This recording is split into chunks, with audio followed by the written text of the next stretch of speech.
I'm Jemima, 34, female, and I got hitched to my man, James, 35, male, when I was 25. Life was good, you know. We were all happy, living our lives and all that jazz. But then, out of the blue, Paulina, 55, female, James's mom, started acting all distant and cold towards me. I couldn't put my finger on why she was doing it, and it seriously messed with my head. I tried talking to James about it, hoping he'd shed some light on the situation, but he just kept saying, "Don't worry about it, babe. You're imagining things." Well, that's easier said than done, right? I couldn't shake the feeling that something was still off, and James brushing it off as me being delusional didn't sit well with me at all. But little did I know things were about to get even crazier, because one day I saw a light switch in James. "Hey, babe, what's up?" "Well, I know you said I shouldn't bring it up again, but I don't know, it's just that things with your mom." "Again, Jemima? You're overthinking things. My mom's just busy with work, that's all. I promise you she doesn't hate you." "Are you sure?" "Because it's gotten to the point now where she's ignoring all of my calls. It's weird. I don't know what I did to her. Maybe if you could just talk to her." "You're reading too much into this, Jemima. Mom has her own life, and she doesn't always have to be all lovey-dovey to you all the time. You need to grow up." That happened only 2 years after our marriage, and he had never spoken to me like that before. I should have run the moment I heard that crap, but unfortunately I didn't. I thought I could talk to you about anything, James. I can't believe you just said that. "Well, what do you want me to say? That my mom's out to get you? It's all in your head, Jemima." Well, as you can imagine, the argument went on, and I didn't think it would end. But eventually it did, and things weren't pretty. We were barely speaking to each other, and I was even avoiding him at some points. Days turned into weeks, and the tension between James and me only seemed to grow. Usually, after our arguments, James would come around, apologize, and we'd make up. It was our way of resolving conflicts. But this time, James acted differently. He seemed resentful, and it hurt that he wasn't taking my concerns seriously. Instead of comforting me like he used to, he'd just leave the room or stay silent. The silent treatment was usually my go-to move when I was upset, which I know sounds toxic to some of you all, but I swear that was how our relationship dynamic went. He told me he'd love to pull me out of those moody spaces by approaching me. But for some reason, after this argument, he didn't do that. I wasn't appreciating his behavior one bit. It seemed like our once strong connection was slipping away, and I couldn't figure out why James was being so distant and stubborn. Talking to James was tough, and things between us never really got back to normal. I thought about trying couples therapy to fix our relationship, but whenever I brought it up, James would strongly deny that anything was wrong. He kept insisting that everything was fine, but I could see it wasn't. I felt isolated because I didn't have any family to turn to. My parents had died in a car crash when I was just 16, and they had cut ties with their own families long before I was born. I didn't have any extended family or close friends, so I was desperate for some sense of community and support. In my desperation, I decided to reach out to Paulina. Even though she had been giving me the cold shoulder for all these months, I thought it was worth a shot to try and find some comfort and friendship in her. Meeting with her could also provide an opportunity to discuss whatever was bothering her so much that she had been ignoring me. After I finally convinced my mother-in-law to meet up and talk, we chose a cozy cafe as the place to meet. It had been months since we'd last spoken, and it felt like forever. Sitting across from Paulina in the cafe, I felt kind of nauseous. I'm not going to lie. I really wanted to understand what was going on and try to fix things between us, because now it was affecting my marriage. I gently brought up how James had been acting distant lately. Paulina responded coldly, saying that James and her would talk about these accusations. Her dismissive tone only made me more frustrated. I urged her to be honest about how she'd been treating me. I was also worried that her behavior might be affecting James. Jemima, you're being delusional. This is none of your business. You need to stay in your lane before things get ugly for you.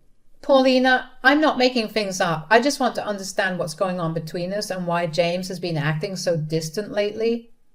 Well, maybe if you stopped this stupid attention-seeking act, James wouldn't feel the need to distance himself from you. I'm not trying to meddle. I care about James, and I care about our relationship with you. I want us to work this out. Oh, how noble of you. Paulina, I'm just trying to make things better. I believe we are both adults, and you need to hear me when I say I've been hurt by your distance and your coldness towards me. I don't want us to keep drifting apart. I just wanted to talk. Well, your little talk has done nothing but create more problems. You're pushing James away with your constant nagging. I'm not nagging, and I'm not doing anything to him. He should be apologizing to me. Oh, please, he was right when he said you were delusional. Excuse me? Don't you see, Jemima? See what? You're the problem here, not me, not James, it's you.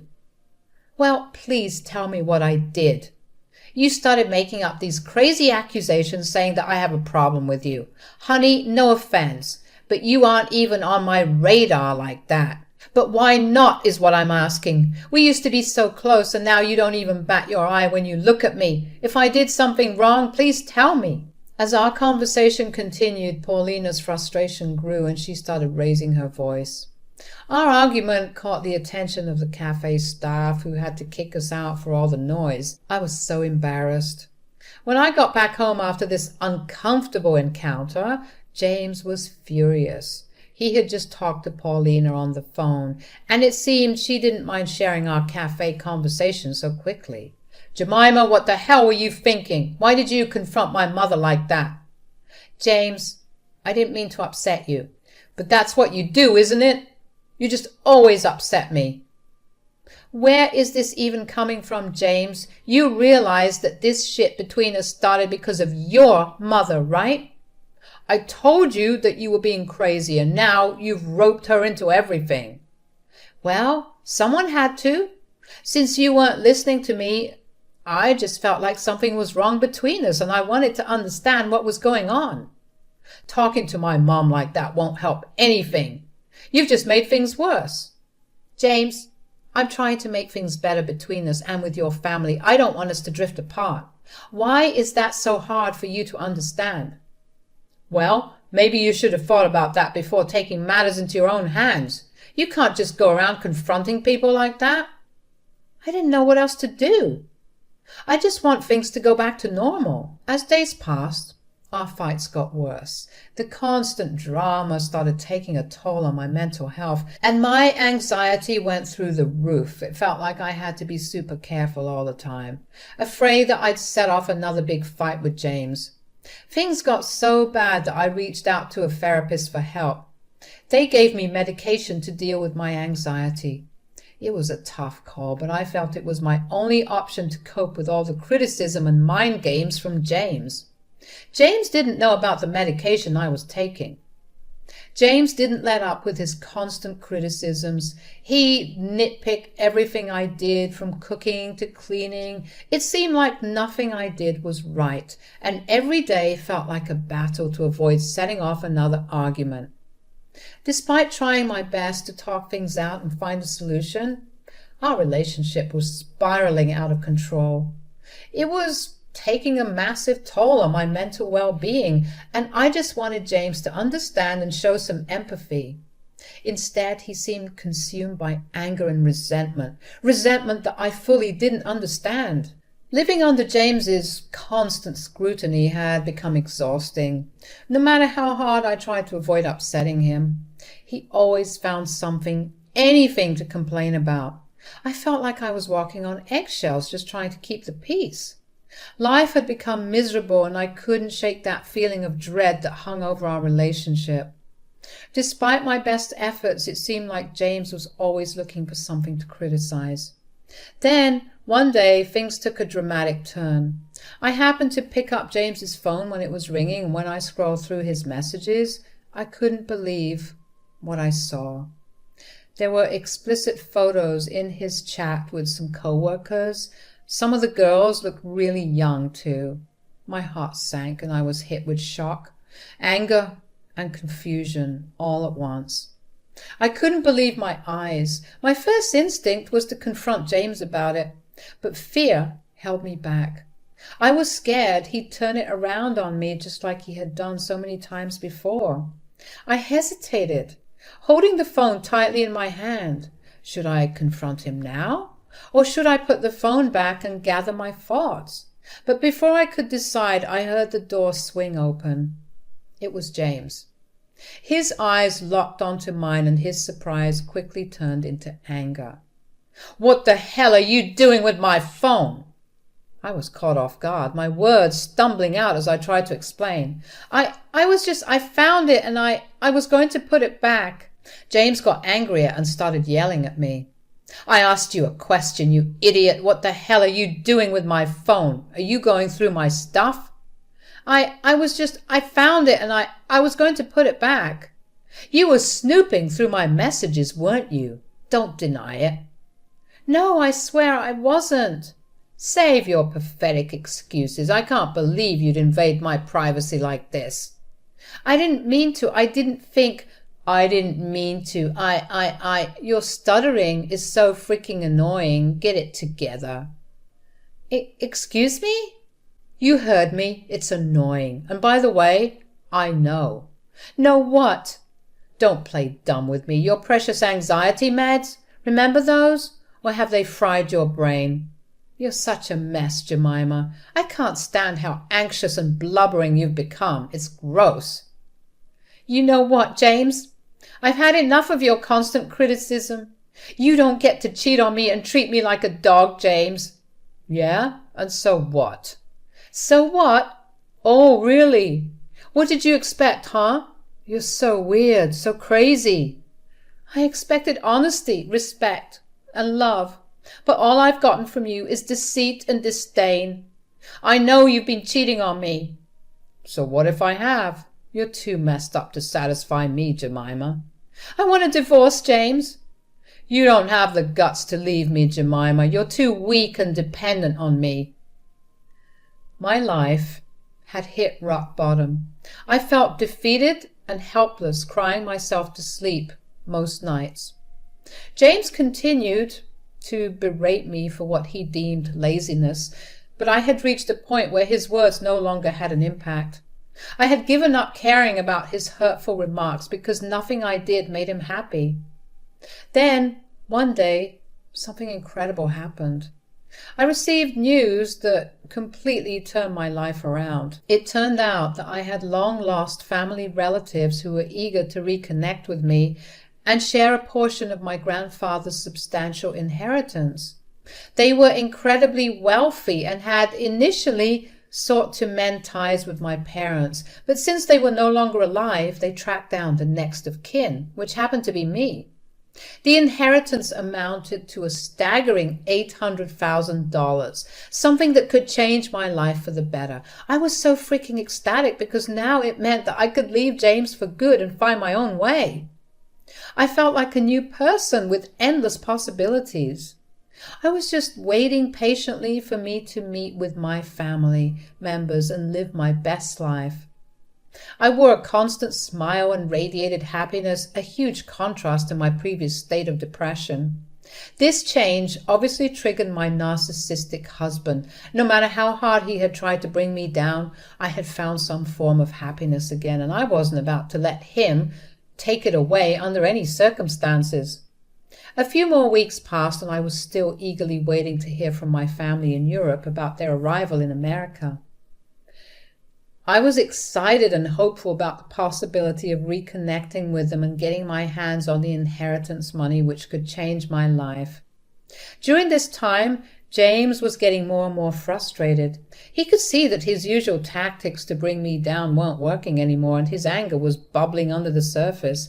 So he decided to bring in his mother, Paulina, as his secret weapon to try and push my buttons. So, Jemima, how have you been? You seem quite happy lately. What's the secret? Oh, just focusing on the positive things in life, Paulina. Positive things? You've been acting like everything is sunshine and rainbows. It's not like you, Jemima. Well, James, sometimes it's important to find happiness even in the smallest of things. Life's too short to dwell on negativity. Wouldn't you agree? Interesting. Aren't you concerned about our relationship? No. Ha! That's surprising. Why is it surprising? You two assured me that nothing was wrong, even going as far as being angry with me because of my delusions, right? Well, now I've accepted that I was in the wrong and we can all move forward, no? For some reason, James and Paulina weren't happy with this response. It's like they wanted to see me suffer. I've been working on myself and my own happiness, Paulina. I wish you both the best in finding your own happiness too. You always have to be so perfect, don't you? Always trying to outshine everyone. With this fake BS about being positive. What are you, a hippie? Paulina, I'm just trying to be the best version of myself. I hope you can find your own path to happiness as well. You think you're better than us, huh? Not at all, Paulina. I believe everyone has the capacity for happiness and goodness. I truly wish you both find it someday. They were so frustrated, and honestly, to this day, I don't know why. It was like I was standing in front of two witches and they were slowly melting with my rays of positivity. I was low-key on cloud nine. I mean, who wouldn't be? I was weeks away from getting a fat stack of cash and I couldn't be happier. Paulina kept on trying to mess with my head, of course. Honestly, she was acting like Regina George. But I wouldn't let her get to me. Then she dropped a bombshell. Apparently she had been helping James cheat on me this whole time, encouraging him to do it and even covering for him when he lied about spending time with her. She admitted that she did it because she was sick of me. Again, you all, I don't know what I did to upset this woman, but yeah, that's what it was. At that point, I was too drained to cry anymore. I just looked at Paulina and James and told them that I didn't know why they had so much hatred for me.